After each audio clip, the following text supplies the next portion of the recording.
Rylan Carter wasn't sure which was worse, the oppressive stillness of deep space or the constant buzzing in his head as his ship's warning lights blinked furiously like a holiday display gone haywire. "Not now," he muttered, shaking the console in frustration.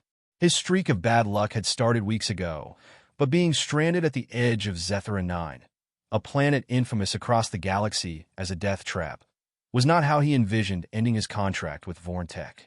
Slapping the side of the console, Rylan tried one last time to get the communication system to work. No luck. The controls flickered once more before going dark with a final hollow click. Now, the only sound left was the unsettling hum of the ship's failing engine, a noise that set Rylan's nerves on edge. He gazed out the small viewport, the sight of the planet below offering no comfort. Zethra 9 was not some picturesque paradise. Instead, it resembled a massive bruise. Dark purple clouds swirling violently over jagged mountains, with an atmosphere hostile enough to kill a human in minutes. But that wasn't the worst of it. The Ikari tribe. The Ikarians, towering alien females with deep violet skin, were the galaxy's living nightmares. They didn't just conquer their enemies. They consumed them, literally. Their females were infamous for feasting on males after certain encounters. Rylan shuddered at the thought. Definitely not the kind of after-party he wanted to attend. But that didn't matter now. The closest outpost was light years away, and his ship was steadily drifting towards Zethra's unforgiving surface. His only hope was to fix the comms, or at least try to. A sudden jolt rocked the ship, slamming Rylan into the console. His vision blurred as pain shot through his skull, the ship careening uncontrollably downward through the planet's thick, toxic atmosphere. "Hold together!" Rylan shouted, gripping the seat with white-knuckled desperation. Emergency lights blared, the ship's hull vibrating as Zethra's gravitational pull dragged it down like a predator snatching its prey. He frantically punched commands into the console, but the controls were as responsive as a brick. The last thing he saw through the viewport before everything went dark was the jagged silhouette of a mountain rushing toward him. When Rylan came to, his head throbbed, and the acrid taste of burnt metal filled his mouth. He forced his eyes open, groaning as every muscle in his body screamed in protest. The cockpit was in ruins. Shards of the windshield hung loosely from the frame, and thick smoke drifted lazily from the mangled consoles. Outside, the world was a swirling mass of purple fog. "Great! Just what I needed," Rylan muttered to himself as he checked his suit's oxygen levels. At least that was holding steady. But his ship? That wasn't going anywhere. His only shot now was to send out a distress signal, if the Ikarians hadn't found him already. The eerie silence on Zethra's surface gnawed at him. Too quiet. Too still. He grabbed his portable comm scrambler, a small device meant to confuse tracking systems, though he knew it wouldn't help much if they came for him. He started toward a nearby ridge, hoping higher ground would improve his signal. He hadn't even made it 50 feet when he heard it, a low, rumbling growl that seemed to shake the air around him. "Rylan Carter." A voice boomed from behind him. Rylan froze. Slowly, he turned to find himself face to face with a towering figure at the top of the ridge. She was massive, her deep violet skin gleaming in the alien twilight, her glowing golden eyes fixed on him with a predatory focus that set every one of his instincts into overdrive. Kailira Vorn. He'd never seen an Ikari up close before. Now he understood why the galaxy feared them. Kailira's presence was overpowering. She was tall, her muscles chiseled like stone, and though her features were beautiful, they carried a ferocity that made it clear she was sizing him up as prey. Her armor was intricately designed, adorned with strange symbols that seemed to hum with power. Her long silver hair flowed behind her like the tail of a comet. "You've wandered where you shouldn't, human," Kailira said, her voice smooth yet laced with menace. She descended the ridge with a grace that was almost inhuman, every movement calculated. Her eyes never left Rylan. He gripped the scrambler tighter, knowing it was useless. "Look, I didn't mean to." "Silence," she commanded, now standing right in front of him, her towering form making him feel small and insignificant. "Your ship crashed in Ikari territory. We do not tolerate intruders." Before he could react, Kailira's hand shot out, grabbing his wrist. With frightening ease, she lifted him off the ground, inspecting the scrambler in his hand. A calm scrambler, she mused, her voice calm, yet her grip unrelenting. Clever. Could you maybe put me down? Rylan croaked, trying to mask the fear creeping into his voice. Kailira smirked, her lips curling into a faint, dangerous smile. She lowered him, but not before leaning in close, her face mere inches from his. You think this will protect you? You're in my world now, human. Rylan stumbled as she let him go, his heart racing. I was just doing a job, he stammered. I didn't plan on crashing here. Kailira's eyes narrowed. No one plans on dying here either, she said, her tone cold. Yet most who enter the forbidden zone never leave. Well, that's comforting, Rylan muttered under his breath. Kailira's sharp hearing caught the remark, and to his surprise, she laughed, a low, throaty sound that sent a chill down his spine. You're different, she said, circling him like a predator. Most males cower in fear when they see me. I'm cowering on the inside, Rylan quipped, his nerves frayed but still clinging to his humor. Kailira stopped, her golden eyes locking onto his. There was a flicker of something, curiosity perhaps, amusement. Interesting. For a moment, neither of them moved. The wind howled through the rocky cliffs, carrying with it the faint scent of something metallic and unfamiliar. Then Kailira's expression shifted from amusement to something more serious. You're going to help me, she said, her voice leaving no room for negotiation. Rylan blinked. I what? Kailira turned, gesturing toward the distant horizon, where the outline of a massive, hidden structure loomed. I have a ship, but it needs repairs. And you, human, are going to fix it. Rylan stared at her, incredulous. You've got to be kidding. Your people want me dead, and you're asking for my help. Kailira's smile returned, darker this time. Help me, and I won't devour you. Rylan swallowed hard. Well, when you put it like that. Rylan followed Kailira in stunned silence, his heart still pounding from the encounter.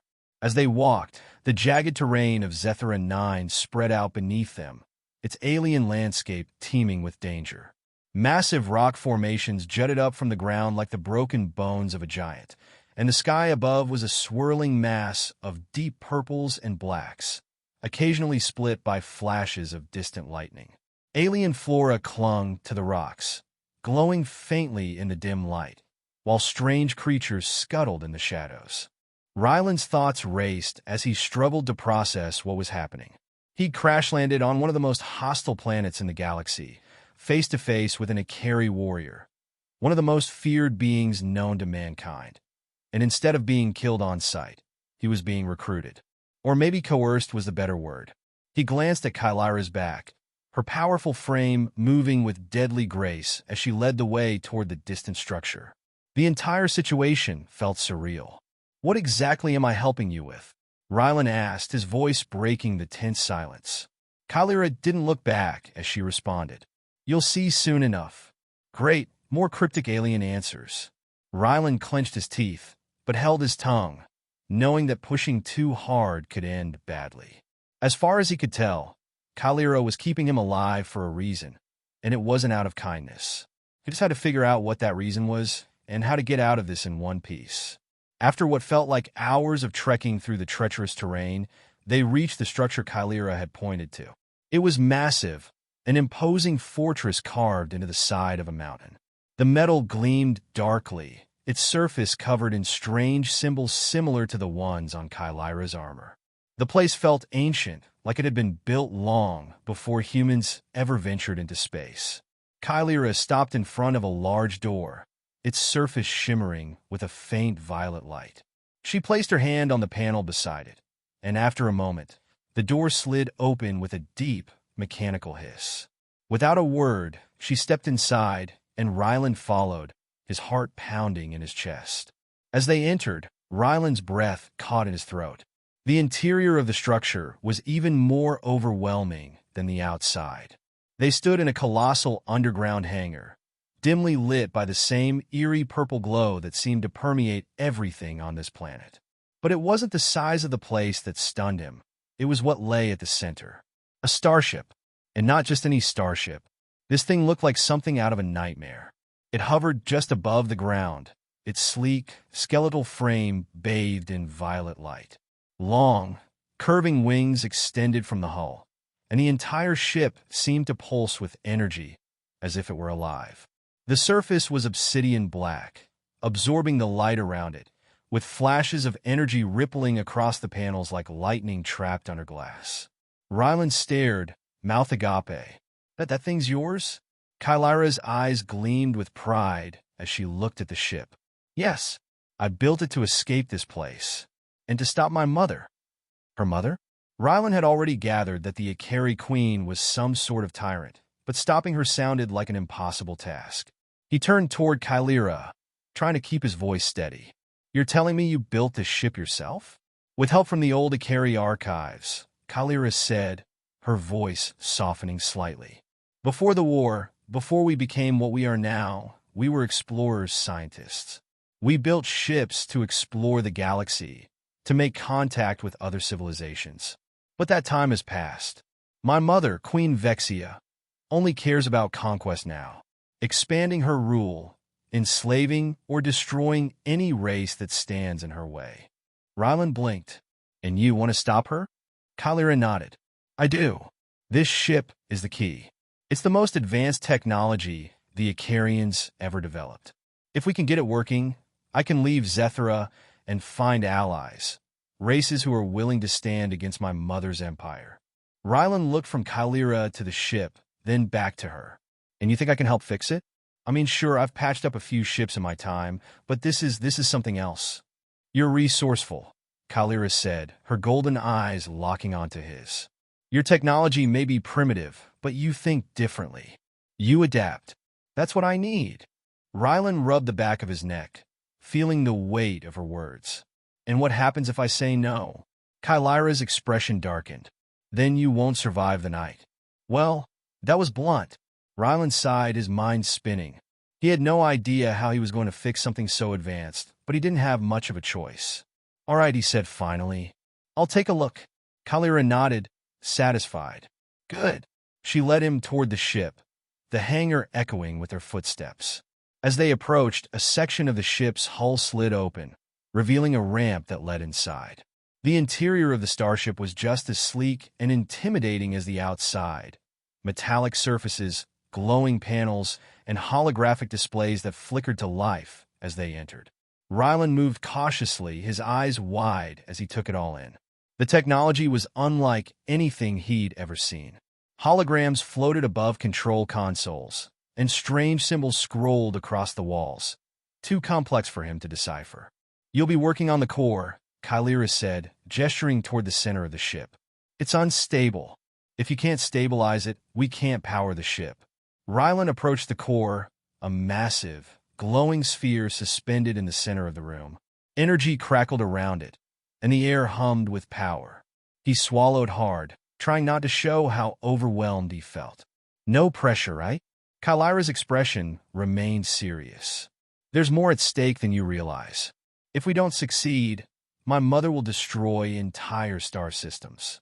Rylan stared at the core, feeling the weight of her words.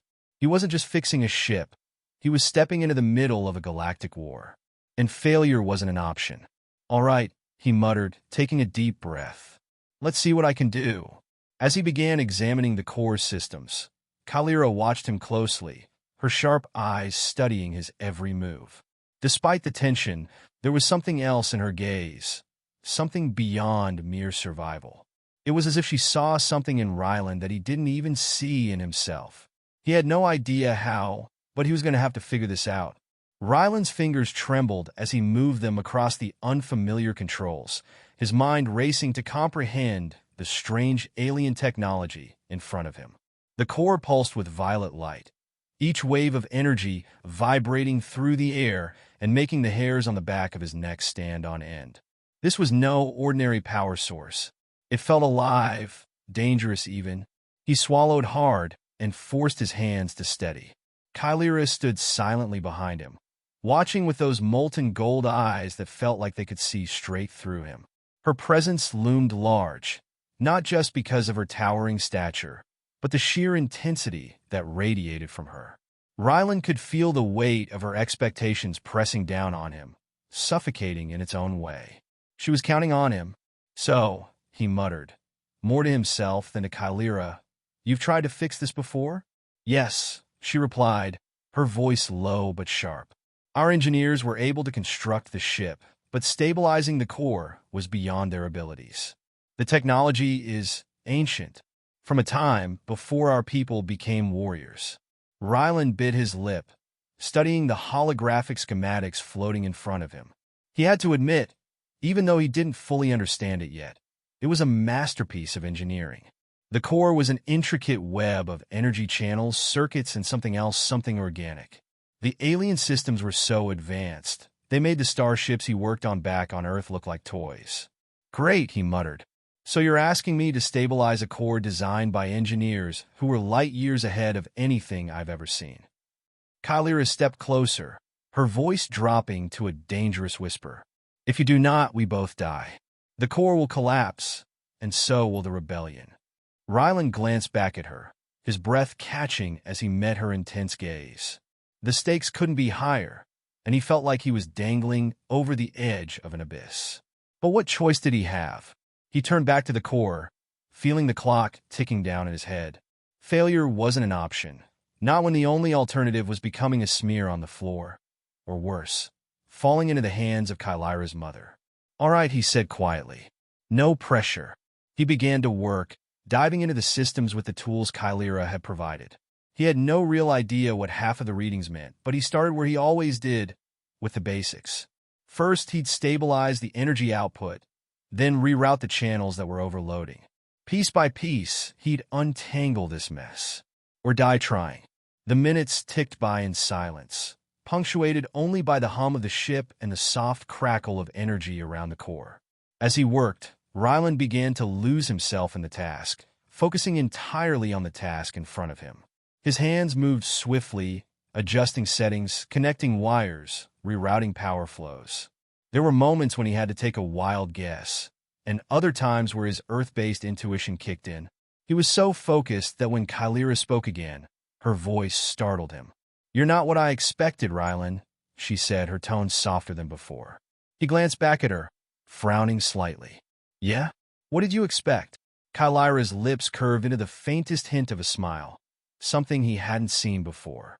"Most humans we encounter either cower in fear or are too arrogant to realize the danger they're in. You're different.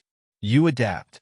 You survived a crash on Zethera, and now you're standing here, attempting to fix a ship that even my people have struggled to understand." Rylan snorted, turning back to the core. "Not sure if that makes me brave or just really stupid." "Perhaps both," Kailira replied, a note of amusement in her voice. He couldn't help but chuckle. For a moment, the tension between them seemed to ease, the weight of impending doom lifting just slightly. Rylan focused again, making one final adjustment. The energy pulsing from the core seemed to settle, the erratic surges of power smoothing out into a steady, rhythmic hum. Rylan stepped back, heart pounding in his chest. He held his breath, waiting for something to go wrong. But nothing did. The core held steady, its violet light now glowing calmly, a soft thrum echoing through the ship. He let out a long breath, his muscles relaxing for the first time since he'd started. I think I did it." Kailira moved forward, studying the core with sharp, critical eyes. Her expression remained unreadable, but after a moment, she nodded. "It's stable. You've done it." Rylan felt a surge of relief. He had no idea how he'd managed to pull it off, but for the first time since crash landing on this godforsaken planet, he felt a glimmer of hope. "Now what?" he asked, wiping the sweat from his forehead. "Now," Kailira said, her voice taking on a harder edge, "we prepare for war." Rylan blinked. "Wait, war? I thought this was about escaping your mother's empire." "It is," she replied, stepping away from the core and heading toward one of the holographic consoles. "But escaping isn't enough. My mother's forces are growing stronger by the day. If we leave now, they will hunt us down, and the galaxy will fall under her control.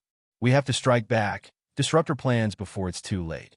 Rylan followed her to the console, his stomach sinking. You want to fight her? Kailira's eyes gleamed with fierce determination. Yes, but not alone. We need allies. There are other races out there, ones who have suffered under my mother's rule, who would join us if given the chance. Rylan hesitated, feeling the weight of her words. This was more than just fixing a ship. This was the start of a rebellion. And what do you need me for? Kailira turned to him, her gaze unwavering. You're not just a mechanic, Rylan. You've proven you can think beyond the constraints of your own technology. I need someone like you by my side. Someone who can see the bigger picture, who can help me find solutions my people might miss. You survived this far for a reason. Rylan opened his mouth to argue, but the words died on his tongue. There was something in Kailira's eyes, something that told him she was serious. Deadly serious. He sighed, running a hand through his hair. I don't know what you think I can do, but I guess I'm in. Kailira smiled, a rare and dangerous thing. Good? Because we don't have much time. Before Rylan could ask what she meant, the ship's sensors flared to life, alarms echoing through the hangar. Kailira's eyes narrowed, and she strode to the nearest console, her fingers dancing across the controls. What is it? Rylan asked, his heart sinking. Kailira's face hardened as she looked at the readings. They found us? My mother's forces. Rylan's blood ran cold. How many? Kailira's jaw tightened. Too many. Rylan stared at her, the reality of the situation crashing down around him. So, what do we do? Kailira's eyes blazed with determination. We fight. And with that, she strode toward the ship's weapons console, ready to face the battle head-on.